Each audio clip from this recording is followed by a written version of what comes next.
nhôm mẹ scenery vì muốn nhé ở chả bạc cát trong thua ấy thua hỏi muôn vay sản ở vậy đây sòng khăn để tia kịp nhôm bài tơ một tiết cứ nhôm sản lạnh cho mùi nắng mây chỉ vào đây những cặp bông thả riêng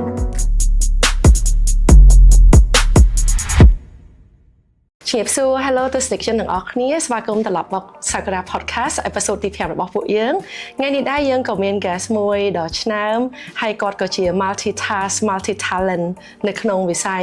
content creator ផងក៏ជា service provider ហើយក៏ជា business owner ដែរតោះកុំឲ្យរងចាំយូរទៅមើលថាគាត់ជា guest មួយណាដែរចាជំរាបសួរបងជំរាបសួរបងសុខសប្បាយចាសុខសប្បាយបងចាំលើកទី1ជួបបងដែរចាខ្ញុំលើកទី1ជួបបងដែរ but feeling like ដូចមានអី connect ចូលគ្នា very good chemistry បងប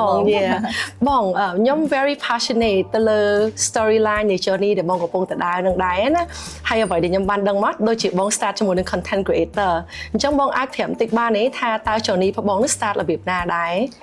អូខេបងbut ដំបូងឡើងចង់ទៅសារបងទេសិនក៏ធ្លាប់មើល content របស់បងដែរ and it very inspiring ដែរចា thank you បងបើសិននិយាយពីត្រឡប់ទៅ expert ខ្ញុំវិញខ្ញុំចាប់ផ្ដើមផលិត content តាំងពីឆ្នាំ2020ប៉ុន្តែពេលហ្នឹងអត់ទាន់តាំងខ្លួនថាជាជា content creator ទេគ្រាន់តែចង់ចែករំលែកអំពីអ្វីដែលខ្លួនឯងគិតថាអ្វីដែលខ្លួនឯងគិតប្រហែលជាវា effective ឬក៏ impactful ទៅអ្នកដទៃក៏ចាប់ផ្ដើមថា why not យកកាមេរ៉ាមកយកមកនិយាយ and ចែករំលែកទៅពីព្រោះគិតថាគំនិតហ្នឹងវាអាចនឹង deliver ទៅមនុស្សមួយចំនួនដែរចាំវា start ចេញពីមានគំនិតហើយចង់និយាយចាបងប៉ុន្តែបច្ចុប្បន្ននេះខ្ញុំរៀងដក take a break បន្តិចជាមួយនឹងការងារ content creator មិនមែនអត់ឆ្លាញ់អាជីពហ្នឹងទេតែគ្រាន់តែថាយើងមាននៅក្នុង life stage មួយដែលយើងត្រូវចង់មាន career មួយដែលវារៀង strong ជាងហ្នឹងហើយក៏ចង់ try មនុស្សខ្ញុំចូលចិត្ត try new thing មាន career ហើយចង់ប្រឡូកជាមួយនឹង small business ទូចណា align ចូលគ្នានឹងឯង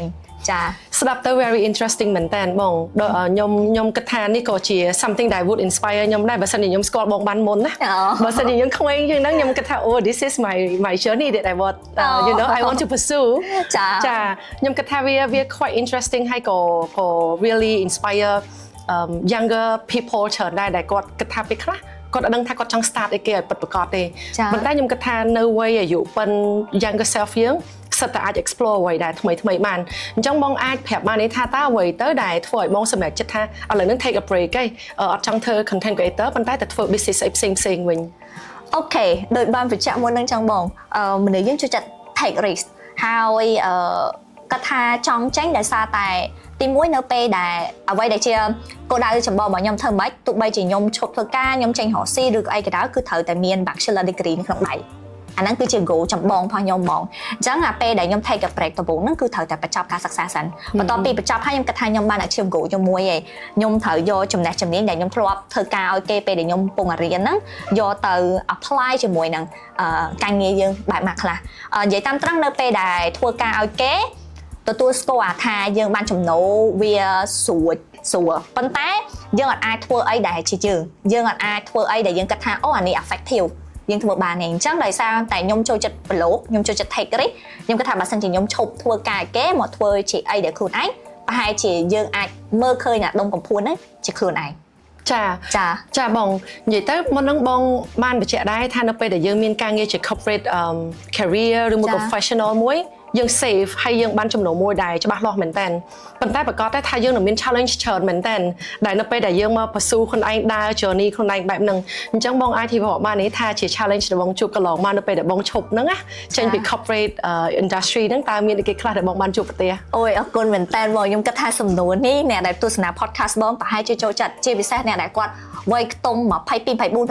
25វ័យប្រហែលខ្ញុំណាអាច take advice បានដោយសារតែ challenge មានច្រើនពីព្រោះនៅពេលដែលយើងធ្វើការឲ្យគេខ្ញុំជឿថា mindset របស់យើងនឹងជាអ្នកដែលធ្វើការ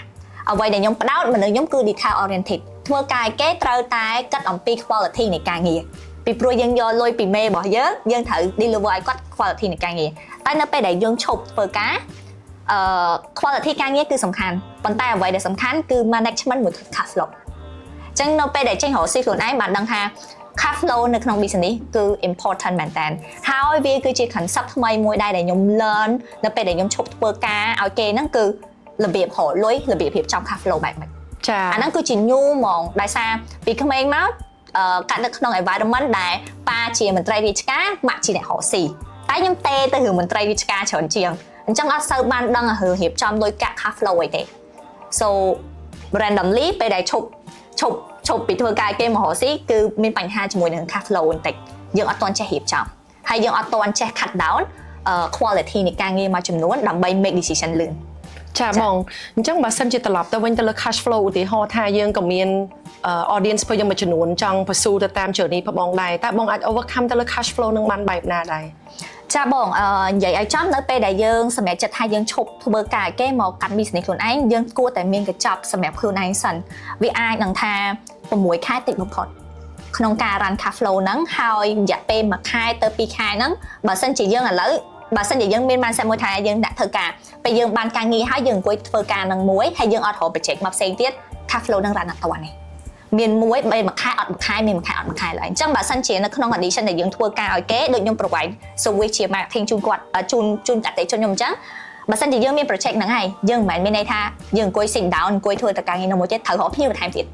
Yeah wow interesting រដើម្បី at least មានតែច្រើនក្នុងដៃចាំយើងរកវិធីក្នុងការ execute បែបម៉េច hire អ្នកផ្សេងបែបម៉េចខ្ញុំគាត់ថាគាត់ថា capacity ខ្ញុំធ្វើអត់ទាន់ដែររកមកសិនបានប៉ុណ្ណឹងចាំយើង lockចាអាហ្នឹងគឺជាវិធីមួយនៅក្នុងការរៀបចំ cash flow again គុំបានតែមួយហើយអង្គុយធ្វើតែមួយបានតែមួយហើយរកទៀតចា consistently moving forward ទៅមុខរហូតចាបើអញ្ចឹងអាចនឹងថានឹងអកសើកន្លែងណាមួយទោះបីជាពេលខ្លះនៅពេលដែលយើងខ្ញុំជឿថាបងម្ចាស់ជីវកម្មបងប្រកាសជាយល់អារម្មណ៍ហ្នឹងហើយទោះបីជាខែខ្លះរកបានច្រើនក៏ដោយប៉ុន្តែមានបញ្ហាបន្តិចអត់ដឹងខ្លួនដែរចាហើយបង really ត្រូវការ persistent គិតរហូតថាតើត្រូវធ្វើអីបន្ទាប់គិតធ្វើអីបន្ទាប់រហូតគឺ business មួយ never be enough ចាបងចាបងទៅលើការសម្រេចចិត្តមួយដែរបងដោយសារមុនហ្នឹងខ្ញុំគិតថាបើសិនជាខ្ញុំកំពុងតែ reflect ខ្លួនឯងដែរថាបើខ្ញុំមានពេលវេលាត្រឡប់ក្រោយតើខ្ញុំនឹងក្លាហានក្នុងការ take journey ដែលបងកំពុង take អត់អញ្ចឹងបងអាច share ជា tips បានទេថាបើសិនជាមាន audience របស់យើងកំពុងតែមានការតាក់ទើឬមួយក៏50ក្នុងការចង់ឈប់បន្តិចទៅធ្វើអ្វីដែលគាត់ស្រឡាញ់ឬមួយក៏នៅក្នុង safe zone របស់គាត់អញ្ចឹងតើបងនឹងអាច would advice បែបណាដែរដើម្បីឲ្យគាត់អាចសម្រេចចិត្តបានថា this is the right time and this is the right choice ដែលគាត់គួរតែ moving forward ទៅលើអ្វីដែលគាត់ស្រឡាញ់ណាចាបងខ្ញុំបងសួរសំណួរនេះពេលដែលខ្ញុំនិយាយប្រាចង់ឲ្យបង reflect តែអតីតកាលបន្តិចណាសម្រាប់ខ្ញុំផ្ទាល់វ័យដែលនៅក្រោមអាយុ30ហ្នឹង personally គំនិតរបស់ខ្ញុំឯងជាវ័យដែលយើងមិននៅកន្លែងណានៅកន្លែងហ្នឹងឯងជាវ័យដែលយើង take risk ហើយយើងគួរតែហ៊ានសម្រេចចិត្តចង់ធ្វើអីធ្វើនឹងភ្លាមកុំតើណាគាត់ពី future វែងឆ្ងាយពេកខ្ញុំសម្រាប់វ័យនេះខ្ញុំអត់គិតថា future វែងឆ្ងាយឯងខ្លួនឯងគិតថាធ្វើអាហ្នឹងបើសិនជាគិតថាធ្វើល្អធ្វើវាសិនទៅពីព្រោះនៅពេលដែលយើងវ័យកាន់តែច្រើនឡើងយើងនឹងអត់អាចសម្រេចចិត្តងាយដោយកាយយើងនៅក្មេងឯងអញ្ចឹងត្រឡប់មកអតីតកាលខ្ញុំវិញដូចគ្នាចង់ផលិត content អត់មានអីគិតអនាគតច្រើនទេគ្រាន់តែ just have idea to produce ធ្វើ the same to អ្នកដែលគាត់កំពុងតែមើលដែរមាន idea ឥឡូវធ្វើសិនទៅកុំតណា balance ថាអូខ្ញុំគួរដើរតាមបេះដូងខ្ញុំឬក៏ដើរតាមទីផ្សារធ្វើសិនពេលដែលយើងធ្វើហើយយើងនឹងមាន problem ចឹងយើងដោះក្រោយ so again មានត្រូវចាប់ឱកាសចង់ធ្វើអីធ្វើឲ្យហើយមុនវ័យ30ចាខ្ញុំគិតថានេះ very beneficial សម្រាប់ audience មែនតើហើយក៏កាន់តែ like give គាត់ inspiration and កម្លាំងចិត្តទៅធ្វើអ្វីដែលគាត់ចង់ធ្វើហ្នឹងណាបងចាបងអាចថាសួរទៅបងវិញបន្តិចនេះសួរអ្នកហោះវិញណា What is your inspiration to ចាប់ផ្ដើមបង្កើត content ហើយ content ទាំងអស់ហ្នឹង very inspiring ទៀតនិយាយទៅបងអត់ដែរមាន goal ជាក់លាក់មួយដែលថាហេតុអីបានខ្លួនឯងអាចមកដល់ចំណុចមួយហ្នឹងហើយទៅ start មួយហ្នឹងឯងនិយាយទៅមានមនុស្សជំនាញខ្លួនជាច្រើនតែថាចាឬមួយក៏ជេឬមួយក៏ skill ខ្ញុំគិតថាគួរតែ sharing អាហ្នឹងនៅក្នុង social media ឲ្យអ្នកទាំងអស់គ្នាផ្សេងកាន់តែទទួលបានចំណេះដឹងមួយហ្នឹងប៉ុន្តែខ្ញុំអត់ដែរជឿជាក់លើខ្លួនឯងទេហើយកាន់តែឲ្យលេសខ្លួនឯងរហូតថាខ្ញុំអាចឲ្យ share មនុស្សប៉ុណ្ណាបាន share តែប៉ុណ្ណឹងបានហើយមិនទៅ go for social media platform ទេប៉ុន្តែខ្ញុំគិតថាat some point having the right team and having the right group of people that support យើងឲ្យយើងទៅដល់ទីតាំងមួយនឹងបានមិនគិតច្រើនទេឈានជើងចេញទៅធ្វើយកមកដូចបង mention មិញអញ្ចឹងមានតែកំណត់ឲ្យទៅធ្វើប៉ុន្តែឥឡូវ team យើងមានកំណត់តែគាត់ត្រូវការតែឲ្យយើងធ្វើឯងអញ្ចឹងជឿជាក់ឲ្យទុកចិត្តគាត់ទៅឲ្យទៅធ្វើវាទៅបានហើយចាអញ្ចឹងខេរបស់ចាមានកំណត់តែដែលចង់និយាយប៉ុន្តែខ្វះអ្នកជំរុញដល់ពេលឥឡូវមាន team work ដែលល្អជំរុញអញ្ចឹងខ្ញុំគិតថាបងប្អូនដែលអ្នកដែលដូចចាចង់បញ្ចេញកំណត់ប៉ុន្តែមានអារម្មណ៍ថាខ្លួនឯងអៀន okay maybe you need to find a good team yeah ពិតជាធំធំ having the right team make the dreams work yeah បងដោយសារឥឡូវនេះបងក៏ pursue ទៅក្នុងyou know ទៅលើ talent មួយទៅលើ journey មួយដែលធំ multi ច្រើន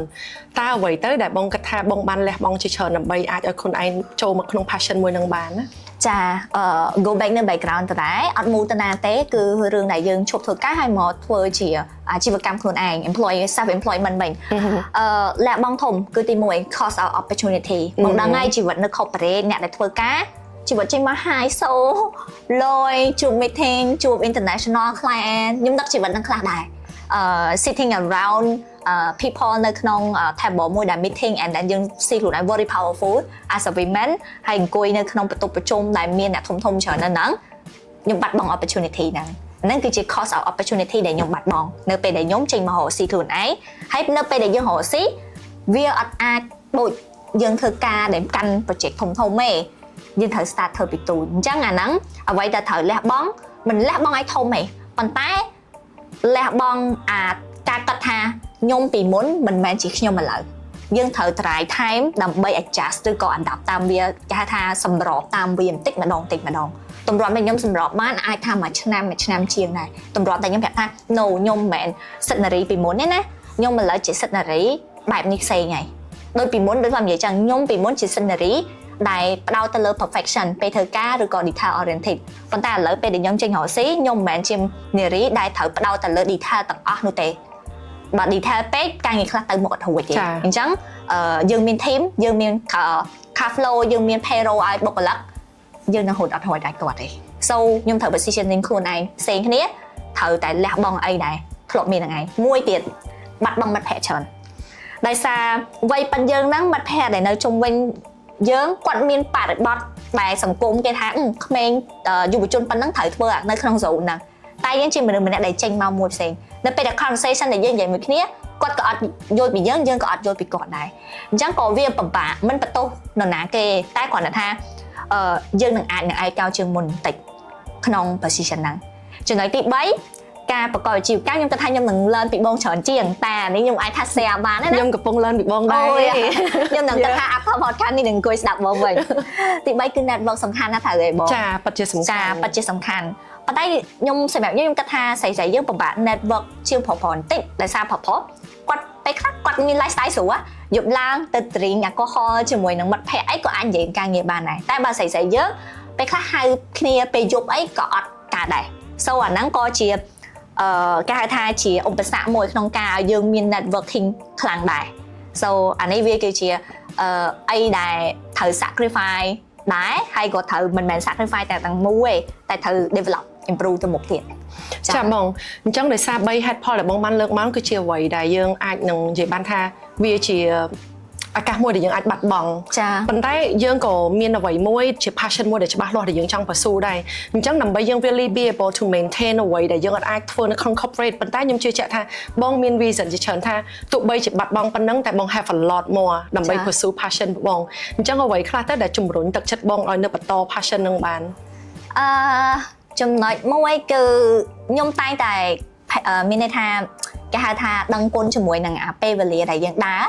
ទោះបីជាយើងបាត់បង់ប៉ុន្តែខ្ញុំគិតថាអ្វីដែលខ្ញុំធ្វើរាល់ថ្ងៃហ្នឹងវាគឺជាមេរៀនថ្មីបើខ្ញុំមិនឈប់ធ្វើការទេគឺខ្ញុំអត់ទទួលបានមេរៀនហ្នឹងឯង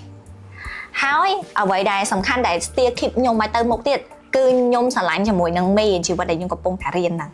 not everybody ដែលរៀនជាមួយនឹងជីវិតមួយហ្នឹងអ្នកខ្លះគេ start រកស៊ីតាំងពីក្មេងអ្នកខ្លះគេអត់ start រកស៊ីទេគេធ្វើការហ្មងតែខ្ញុំមនុស្ស in between ធ្លាប់ទាំងធ្វើការផងធ្លាប់ទាំងរកស៊ីផងអញ្ចឹងខ្ញុំគិតថាខ្ញុំមាន potential កន្លែងហ្នឹងតែខ្ញុំអាចច្របាច់វាបានប៉ុណ្ណាបើខ្ញុំគិតថាខ្ញុំអាចច្របាច់បានខ្ញុំជឿជាក់ថាវាអាចនឹងឲ្យខ្ញុំ stand out ក្នុងលក្ខខណ្ឌណាមួយ so interesting ហ្មងខ្ញុំគិតថាវាមានជំនឿឡើងហ្នឹងបាទខ្ញុំគិតថាខ្ញុំនឹងអាចទៅមុខបន្តទៀតហើយគប់សំជាមួយនឹងការងារ creator ដែរមិនមែនសម្រាប់អីប៉ុន្តែមិនមែនបិទឈប់ទេគ្រាន់តែសម្រាប់សិននៅពេលដែលថ្ងៃណាមួយខ្ញុំអាចធ្វើបានខ្ញុំគិតថាមិនត្រឹមតែខ្ញុំអាចជួយដូចបងចឹងមិនអាចថាជួយគេម្នាក់ឯងពេលដែលយើងនិយាយទៅបានម្នាក់យើង share បានម្នាក់ឯងតែយើងមាន power ណាដែលអាចជួយអ្នកដទៃបានទៀត creator ផ្សេងទៀតចាអាហ្នឹងគឺជា passion ដែលខ្ញុំចង់ make ចង់និយាយថា evident មួយ proof មួយថា អូខេថ្ងៃណាមួយខ្ញុំនឹងធ្វើវាឲ្យបានចា ចាបងខ្ញុំគិតថា journey មួយហ្នឹងខ្ញុំនៅតែ very exciting មែនតើប៉ុន្តែបើសិនជាបង would like I mean ដូចថា give a piece of advice in a phrase ទៅកាន់ like audience ដែលនៅក្នុងអាយុវ័យប៉ុនយើងប៉ុនបងក្នុងការ switch អាហ្នឹងតើបងនឹង would give advice បែបណាអូខេadvice ដែលដដែលធ្វើឲ្យហើយតន់ខ្លួននៅក្មេងកុំឲ្យឱកាសបាត់បង់ឲ្យសោះការដែលខ្លួនឯងនៅក្មេងចង់ធ្វើអីគឺយើងអត់គិតច្រើនទេយើងធ្វើគឺយើងធ្វើព្រាមតែពេលដល់រៀងចាស់បន្តិចយើងប្រហែលជាមានបញ្ហាច្រើននៅចងសម្ព័ន្ធធ្វើឲ្យយើងអត់សូវហ៊ានធ្វើវិញចូលបើមានពេលធ្វើឲ្យហើយគិតអីធ្វើហ្នឹង sweet and short មែនតើហ្មងចាបងចាមិញហ្នឹងសិតតែ serious question បងដែលទៅចែកមកថងគេនិយាយបានថាការទូតចាតែឥឡូវ something ថង funny បន្តិចបងអីយ៉ាដូចថាបើសិនជាបងមានការងារមួយដែល very good pay ដូចថាបានលុយច្រើន let's say ថាមួយខែ$10000 very stable ហ្មងតើបងនៅតែធ្វើអ្វីដែលបងកំពុងស្រឡាញ់ហ្នឹងទៀតអត់